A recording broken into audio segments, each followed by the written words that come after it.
Hello my viewers, welcome back to the channel. By the video title, you know what this video is about. What's the Pittsburgh Steelers draft strategy be in 2025? You know, the draft coming up, like that draft is next week, so what is the strategy for the Pittsburgh Steelers? Now, you know, I did the mini mock drafts, my last one gonna be this week, of course, the 8th one, so I hope you guys tune in for that as well. But the different mock drafts did different styles, of course, and different things I was doing in the mock draft. But my official thing now, I feel like the Steelers should do, I think I mentioned it yesterday in the comment section, I was answering a comment. I thought the Steelers definitely gotta go, of course, and get another pick, second round pick. Gotta get another second round pick and add another late round pick, maybe fifth.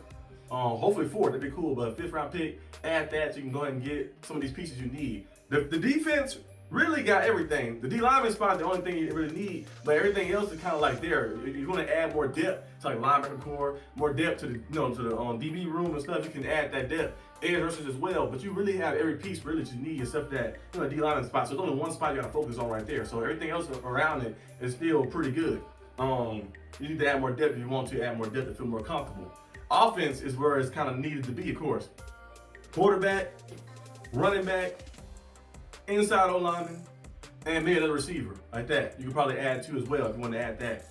So overall, I think the Steelers gotta go out there. You gotta get a D lineman, maybe in the first, second, or third round. I think first and second round probably your best bet to get D lineman. You know, they got Kenneth Grant, we mentioned him many times on this channel before. Derek Harmon, of course, as well. Walter Nolan, I mentioned him on this channel before. You know, versatility he has as well.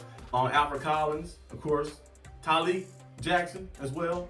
Tyleek Williams. I keep mixing them up. Who is Tyleek Jackson? I always mix his name up. That's a quarterback, I think. I believe it's an old player. I'm like saying Tyleek Jackson. Tyleek Williams from Ohio State. I keep mixing that. I did that like 10 times in the video. Tyleek Williams. I don't know who Tyleek Jackson is. I keep saying Tyleek Jackson for some reason. But Tyleek Williams from Ohio State. So there's a lot of different guys and stuff as well the Steelers could bring in, maybe the first, second round. They probably go first round, maybe get a guy. And now, the only way I would do something different in the first round is something else was occur. I'm gonna get to that a little later, actually. I jumped the gun a little bit. But first round, you go D lineman. Second round, you probably go running back. Martin Hampton would be great to get, but I think he can be a first round type of guy. I got him last time in the draft. I traded back and got him at 29 like that. I feel like he'd be cool the first round to bring in. But there's other running backs too. Like DJ Giddens is good. I think Cam Scatterbo, second round would be good. DJ Giddens, you probably can get him third round, maybe fourth round if you're lucky. But I feel like some guys in this draft you probably get later on. So you go D lineman first, you go running back second, third you go inside O lineman. I took inside O lineman the past two mock drafts I did because I feel like honestly Malu is cool, but it never hurts to add that young depth right there. You have somebody there, add him right there in that piece. So I just see Malu getting older in age. We've seen the injuries happen to him. When he's on the field, he plays pretty well, but I think adding a young guy to kind of build the O line up, because we got a young center. Who's in their second year. Trevor Tynum entering his second year as well. Come back from injury, right tackle. We got left tackle, Ryder Jones. Was his third year, I think? Third year, yeah, third year. And then you got McCormick. He's gonna be one of the guys out there too, probably starting, entering his second year. So Milo will bring another guy in, a young core to kind of build with like that. Build the young core guys and these new athletic O-line to kind of building up and stuff. I know Grant is one. I know, what's his name? Yeah, he had a crazy name, but he's from Arizona. And on O-line like that, he's very good too. But I think adding an inside O-lineman would be very cool to bring in. That's probably one of the things you can do. Then maybe around the fourth round, you can go D lineman again if you want to. Or you can go, DB. I feel like D lineman or DB. You can go D lineman and then wait to the fifth round and then go DB. Not me, but just back. You can go DB, add a safety in, you can add a cornerback in. I know Kobe Bryant, Cobee Bryant from Kansas, the cornerback. It's very cool. I like Jaden Reed a lot. I've drafted him many times on the channel. Malachi Moore is cool too as well. So like you can get one of those DBs and bring in more depth for the team and stuff. I thought that'd be nice. And also, of course, linebacker would be cool as well to bring in maybe later round too. Maybe an edge rusher, linebacker, or just a linebacker. There's some linebackers in this draft that can play both too as well. Between guys play on the edge and play off ball as well. So there's some guys who can do both too. So you might can find guys who are versatile to be in that depth situation. Because you already have T.J. Watt, Alex Highsmith, and Herb bit, but you want to have another guy at the rotation maybe. With Peyton Wilson, Patrick Queen, and then you got the rotation with that because Atlanta Roberts is gone. So you kind of go that approach. So I feel like it should be D lineman, running back, inside O lineman, D lineman, and then DB or linebacker, and kind of like go like that. And you maybe can take a receiver later round too as well, one of those guys available. So we'll have to see what fully happens. But if the Steelers have an opportunity to trade up in the draft to get a Shedeur Sanders, you gotta do it. People overvalue the first round picks. Name, let me actually go through them. Let me see. Let me see the last video. The Steelers' last 10 first round picks, because we haven't really picked that good. And, you know, the first round picks haven't really been too crazy. TJ Watt, the only person I can think of who was like that, who's a generational player. The Steelers' 10 last first round picks. Steelers' last 10 first round picks. Let's look that up right there. Let's look that up. I'm not recording this video like it's a live style video, but let's look that up.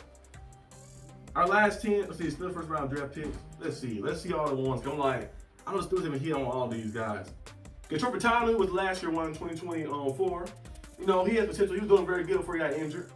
We'll see how things shape out. Roger Jones was 2023. We'll see how things shape out with him too. Still young in his career. Kenny Pickett was not good. He had moments and flashes, but you know, guys, I was never on the Kenny Pickett train fully. And I supported it when we first did it. I was like, we're gonna see how it can get better and better, but it's never worked out too much. Najee Harris has 4 straight 1,000-yard seasons, but he's not on the team anymore, so he's not here anymore. Devin Bush, it was not that good. Troy Edmonds took him over Lamar Jackson, and Troy Edmonds not that good. He's not in the league no more either, I don't think. TJ Watt, Hall of Famer. Artie Burns, not that good. Bud Dupree, he started off a little shaky, and he got better, but it was not nothing generational from what he was drafted from. Ryan Shazier was going to be very good. The injury slowed him down. He was all pros, a 3-time Pro Bowler and stuff as well. And then he get that injury that ended his career, so maybe he possibly could have been good too. And then you look at, of course, Jarvis Jones, horrible. David Castro was very good. Cameron Hayward was good. And then you look at Marquise Pouncey.